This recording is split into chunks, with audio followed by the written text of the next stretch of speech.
ఒకే ఆలయంలో ఇద్దరు వెంకటేశ్వరులు. ఈ రహస్యం మీకు తెలుసా? భారతదేశంలో శ్రీ వెంకటేశ్వర స్వామి ఆలయాలు ఎన్నో ఉన్నాయి. కానీ ఆంధ్రప్రదేశ్లోని ఒక పవిత్ర క్షేత్రంలో భక్తులు శతాబ్దాలుగా ఆశ్చర్యంతో చెప్పుకునే ఒక విశేషం ఉంది. ఇక్కడ స్వామివారి దర్శనం సాధారణంగా జరిగే దర్శనం కాదు. ఈ ఆలయంలో ఒకే గర్భగుడిలో 2 దివ్య స్వరూపాల ఆరాధన జరుగుతుందని ఆలయ సాంప్రదాయం చెబుతోంది. అందుకే ఈ క్షేత్రాన్ని చిన్న తిరుపతి అని పిలుస్తారు. కానీ ఈ విశేషం ఎలా ప్రారంభమైంది? ఇది చరిత్ర, స్థల పురాణమా, లేక రెండింటి కలయిక?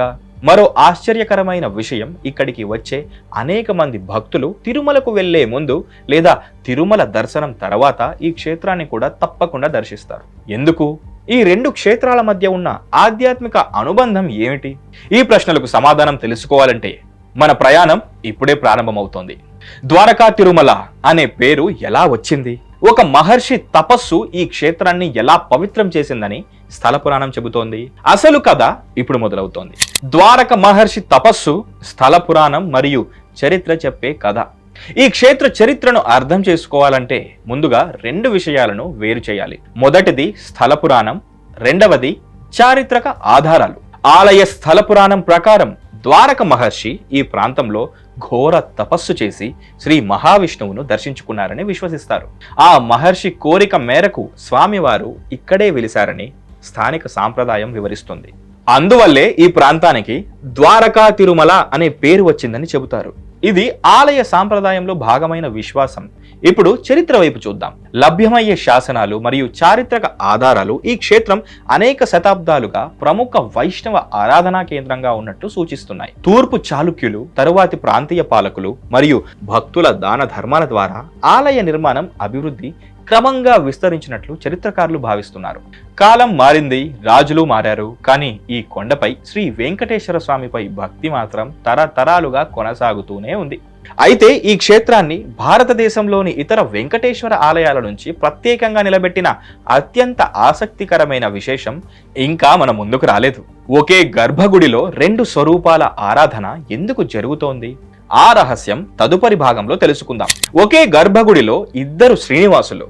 ఈ విశేషం ఎలా ఏర్పడింది? ద్వారకా తిరుమల ఆలయంలోకి మొదటిసారి అడుగుపెట్టిన భక్తుడు గర్భగుడి ముందు నిలబడిన క్షణంలో ఒక విశేషాన్ని గమనిస్తాడు. ఇది సాధారణ దర్శనం కాదు.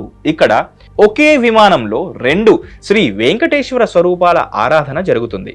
ఇదే ఈ క్షేత్రాన్ని దేశవ్యాప్తంగా ప్రత్యేకంగా నిలబెట్టిన అత్యంత విశిష్ట సాంప్రదాయం.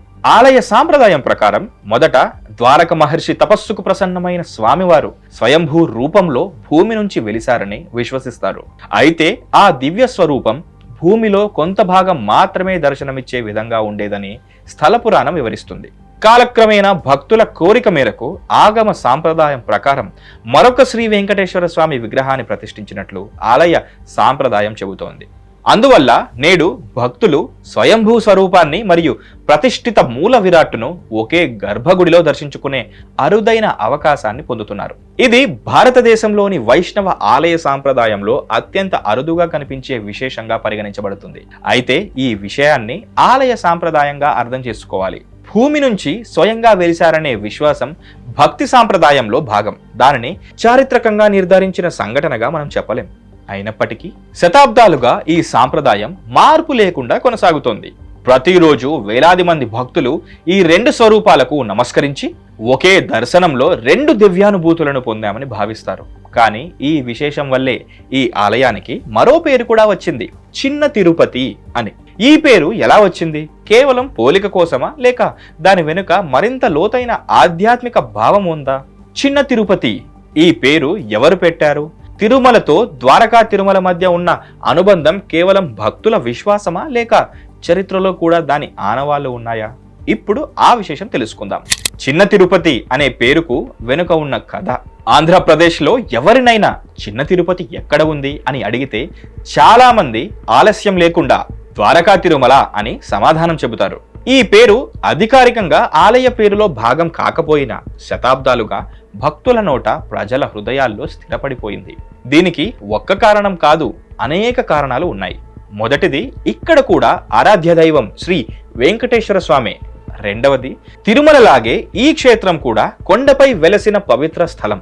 మూడవది, తిరుమలకు వెళ్ళలేని కాలాల్లో ఈ క్షేత్రాన్ని దర్శించడం ద్వారా శ్రీనివాసుని అనుగ్రహం పొందవచ్చని అనేక మంది భక్తులు విశ్వసించేవారు. ఇది ప్రజల్లో ఏర్పడిన భక్తి సాంప్రదాయం.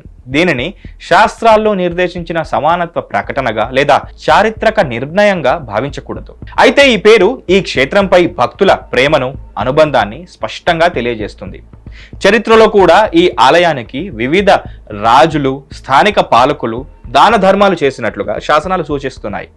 దీంతో ఈ క్షేత్రం ప్రాంతీయంగా ఎంత ప్రాముఖ్యత పొందిందో అర్థమవుతోంది. నేటికి తిరుమల దర్శనానికి ముందు లేదా తరువాత ద్వారకా తిరుమల దర్శనం చేసుకునే భక్తులు ఎందరో కనిపిస్తారు. అది ఒక నియమం కాదు, ఒక ఆచారం కూడా కాదు, భక్తుల వ్యక్తిగత ఆధ్యాత్మిక అభిరుచి. అలా కాలం మారిన చిన్న తిరుపతి అనే పేరు ఈ క్షేత్రంతో శాశ్వతంగా ముడిపడిపోయింది. కానీ ద్వారకా తిరుమల విశేషం ఇక్కడితో ముగియదు.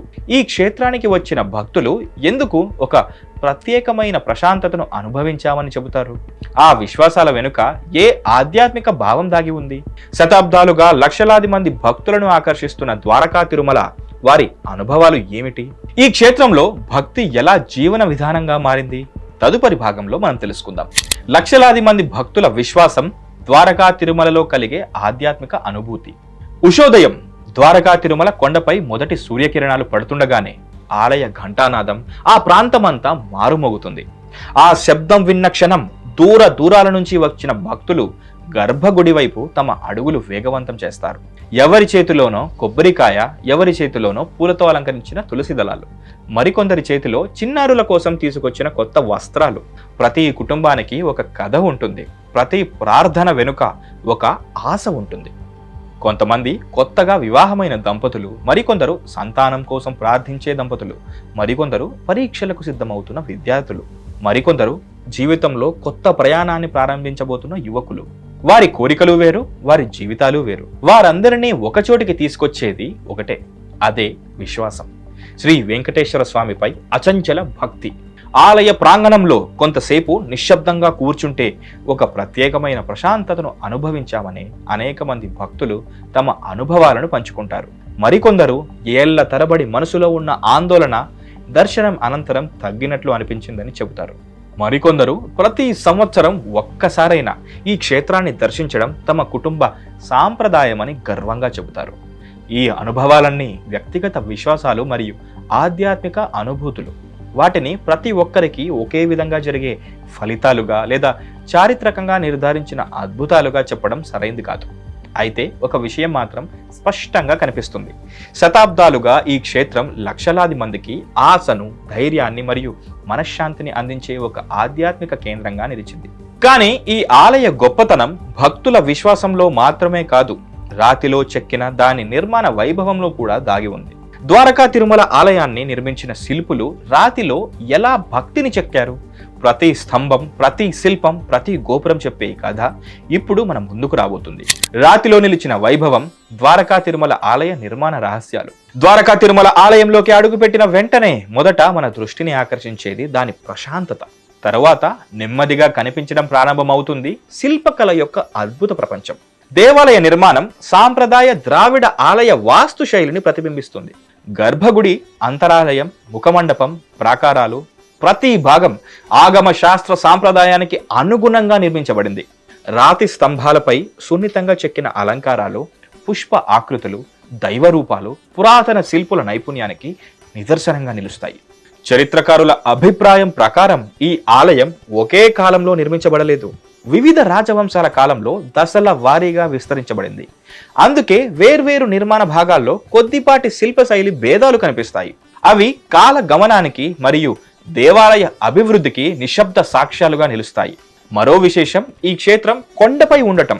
ప్రాచీన భారతీయ దేవాలయ సాంప్రదాయంలో కొండపై ఆలయ నిర్మాణం కేవలం భౌగోళిక నిర్ణయం కాదు, ఎత్తైన ప్రదేశం ధ్యానానికి, ప్రశాంతతకు మరియు ఆధ్యాత్మిక ఏకాగ్రతకు అనుకూలమని భావించేవారు.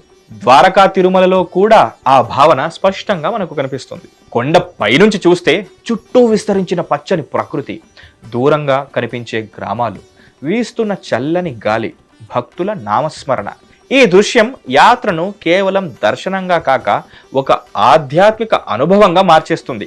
అయితే ఈ క్షేత్రం నిజమైన వైభవం ప్రత్యేక ఉత్సవాల సమయంలో మరింత స్పష్టంగా కనిపిస్తుంది. వేలాది మంది భక్తులతో ఈ ప్రశాంతమైన కొండ ఎలా ఒక దివ్య మహోత్సవంగా మారుతుంది? బ్రహ్మోత్సవాల సమయంలో ద్వారకా తిరుమల ఎలా కనిపిస్తుంది? చిన్న తిరుపతిగా ఈ క్షేత్రం ఎందుకు లక్షలాది మంది భక్తులను ఆకర్షిస్తోంది? ఈ యాత్ర చివరి భాగంలో ఆ దివ్య వైభవాన్ని, అలాగే ఈ క్షేత్రం మనకు అందించే శాశ్వత ఆధ్యాత్మిక సందేశాన్ని మనం ఇప్పుడు తెలుసుకుందాం. ఉత్సవాల వైభవం చిన్న తిరుపతి నిజంగా మేల్కొనే సమయం. సాధారణ రోజుల్లో ద్వారకా తిరుమల ప్రశాంతమైన ఆధ్యాత్మిక క్షేత్రంగా కనిపిస్తుంది. కానీ ఉత్సవాల సమయం రాగానే అదే క్షేత్రం భక్తి తరంగాలతో ఉప్పొంగే మహాపుణ్యక్షేత్రంగా మారిపోతుంది. తెల్లవారుజామునే ఆలయ ద్వారాలు తెరుచుకుంటాయి. వేద మంత్రాల నడుమ సుప్రభాత సేవ ప్రారంభమవుతుంది. ఆ తరువాత నిత్యార్చనలు, అభిషేకాలు, అలంకార సేవలు, నైవేద్యాలు ఒక్కొక్కటిగా కొనసాగుతాయి. ప్రతి సేవకు ఒక సాంప్రదాయం, ప్రతి సాంప్రదాయానికి శతాబ్దాల చరిత్ర. ప్రత్యేకంగా వైశాఖ మరియు ఆశ్వయుజ మాసాల్లో జరిగే బ్రహ్మోత్సవాలు ఈ క్షేత్రానికి విశేషమైన ఆధ్యాత్మిక వైభవాన్ని అందిస్తాయి. ఆలయ సాంప్రదాయం ప్రకారం ఈ ఉత్సవాల్లో ఉత్సవమూర్తులను వివిధ వాహనాలపై ఊరేగిస్తారు. గరుడ వాహనం, హనుమద్వాహనం, శేషవాహనం. ప్రతి వాహన సేవ భక్తులను భక్తి రసంలో ముంచెత్తుతుంది.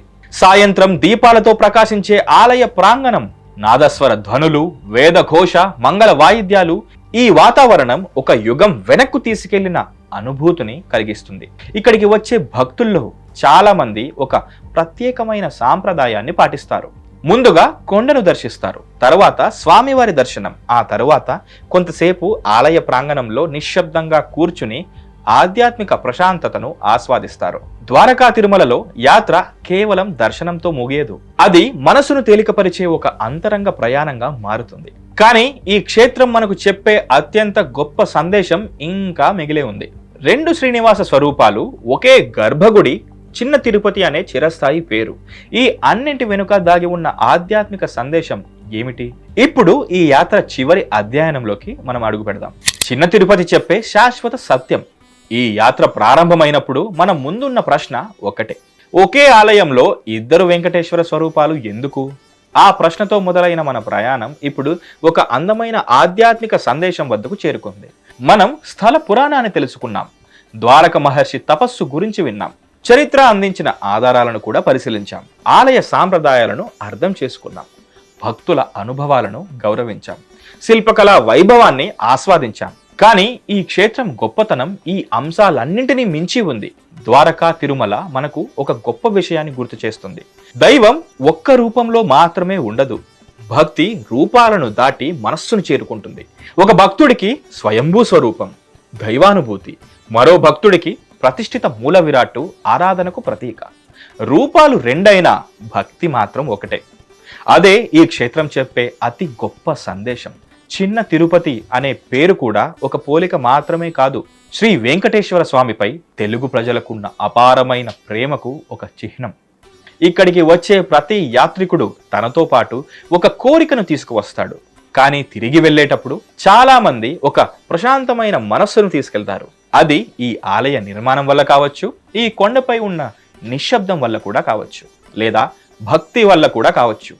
ఆ అనుభూతి ప్రతి వ్యక్తికి భిన్నంగా ఉంటుంది. చరిత్ర ఈ క్షేత్రం ఎలా అభివృద్ధి చెందిందో చెబుతుంది. ఆలయ సాంప్రదాయం దాన్ని ఆధ్యాత్మిక గాథను మనకు వివరిస్తుంది. భక్తుల విశ్వాసం దానికి జీవం పోస్తుంది. ఈ మూడు కలిసి ద్వారకా తిరుమలను కేవలం ఒక ఆలయంగా కాక తరతరాలుగా భక్తిని వెలిగిస్తున్న ఒక జీవంతమైన ఆధ్యాత్మిక వారసత్వంగా నిలబెడుతున్నాయి. బహుశా అదే చిన్న తిరుపతి అసలు మహిమ. ఇలాంటి మరిన్ని దేవాలయ రహస్యాలు, చారిత్రక విశేషాలు, పురాణాల వెనుక ఉన్న ఆధ్యాత్మిక సందేశాలను తెలుసుకోవాలంటే ఆహా భక్తి ఛానల్ను సబ్స్క్రైబ్ చేయండి. వీడియో నచ్చితే లైక్ చేయండి, షేర్ చేయండి. మీరు ద్వారకా తిరుమల దర్శించి ఉంటే మీ అనుభవాన్ని కామెంట్లో తప్పకుండా పంచుకోండి. మరో అద్భుతమైన దేవాలయ గాథతో త్వరలో మళ్ళీ కలుద్దాం. శ్రీ వెంకటేశ్వర స్వామికి గోవిందా గోవిందా. నేను మీ మహేష్.